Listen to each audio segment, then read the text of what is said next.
Is the Subaru WRX expensive to own? This is my 2022 VB WRX. I also have a 2016 VA WRX, and I've had 4 or 5 of these WRXs over the last 9 years. In today's video, I'm gonna give you a full breakdown on whether or not the WRX, whatever year you get, is expensive to own. We're gonna mainly focus on the VA and VB generations, which is anything from 2015 to now. And we're gonna go over roughly the cost of ownership, if it's actually expensive to own, how it compares to other cars, and we'll give you either an indication if you own a WRX, what you're in for in the long term, or if you're considering a WRX, what you could have to spend. Videos for everyone. I promise you'll learn something here. If you haven't already subscribed to the channel, please consider subscribing. Let's hop in the VB WRX and let's do some mountain driving because we're in the Adirondacks and it's a little bit more fun to drive around here. So let's get in the car and let's do it. So that's the magic question. Is the WRX expensive to own? And I think that this video is going to kind of lead us into 2 directions. We're going to look at the true cost of ownership, but at the same time, we're also going to look at, this is inevitably going to be what to look out for when looking at a used Subaru WRX. So no matter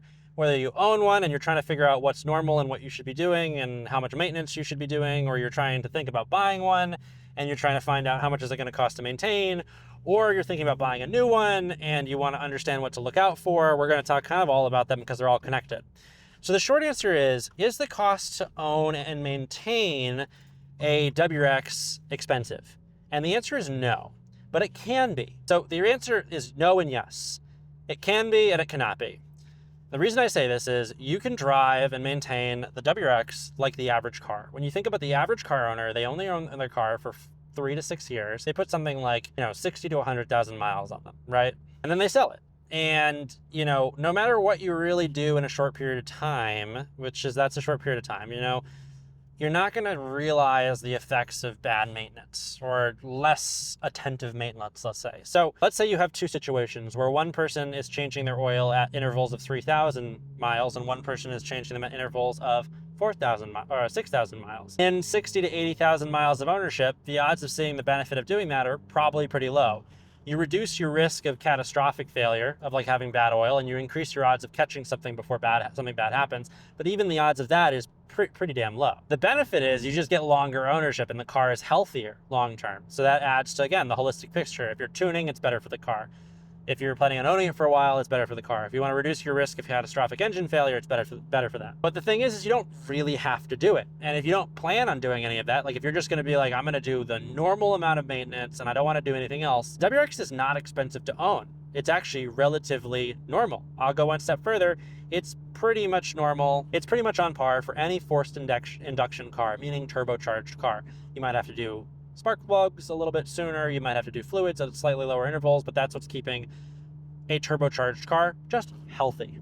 If you want to go one step further and take good care of your car, yeah, it can be a little bit more expensive. You might be doing oil at 3,000 to 5,000 miles. You might be doing other fluids like diff. You might be doing transmission. You might be doing coolant at just faster intervals. You might be doing your spark plugs instead of every 60 or 70,000 miles, or you might be doing them at 40,000 miles or 50,000 miles or probably 40,000 miles, and it's better for the car. You're less likely to have engine failure, you're less likely to have issues when tuning, you're more likely to make more power, you're likely to get more out of your car for the long term, but you spend more. And I think in terms of comparing the the WRX to any modern vehicle, it's pretty much the same. And maybe that's a boring answer, but I think that it's really powerful. And I think a lot of people on YouTube are looking for clickbaity stuff. And some of you guys roast me because I say negative things about these cars, but the answer is not a whole lot of negative here. You can cheap out pretty much on them. Now, here's the thing, right? This is where it gets dangerous. When you're looking to buy a WRX, let's say used, right? You want somebody that's documented pretty damn good maintenance. And I'm going to go as far as saying that if you're maintaining these cars really well and you're not interacting with the owner,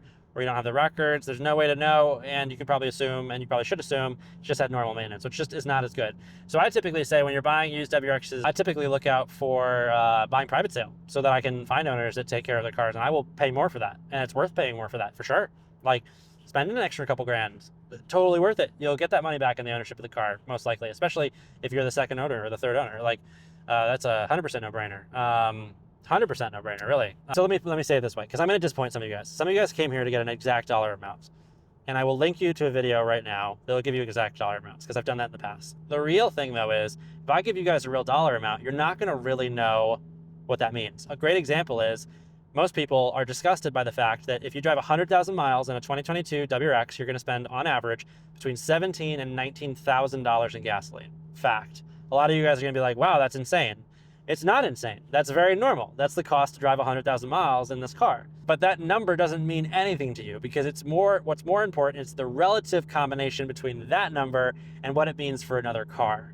And when I compare this car to most other cars on the market, guess what? It doesn't have to be more expensive. It can be if you want to take good care of your car, but honestly, if you're taking care of your car, you're doing maintenance intervals, I do all the oil changes, I do all the work myself. It's not hard to do that work. My cost of ownership is going to be greatly under most cars.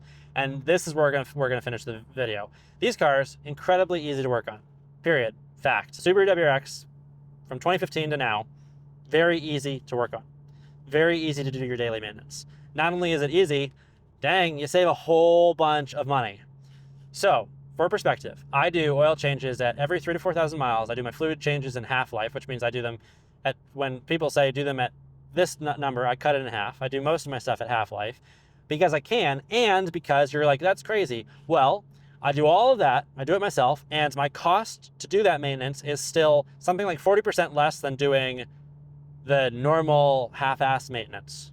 So let that sink in for a second. If I were just to do the normal, don't think about it, don't want to do any extra maintenance, and I were to pay a dealer to do it, which is the majority of you guys, and then I do my heightened, insane amount of maintenance because I want a healthy car, and I do it all myself, it's still 40% cheaper on average. Yep, let that sink in. Kind of wild.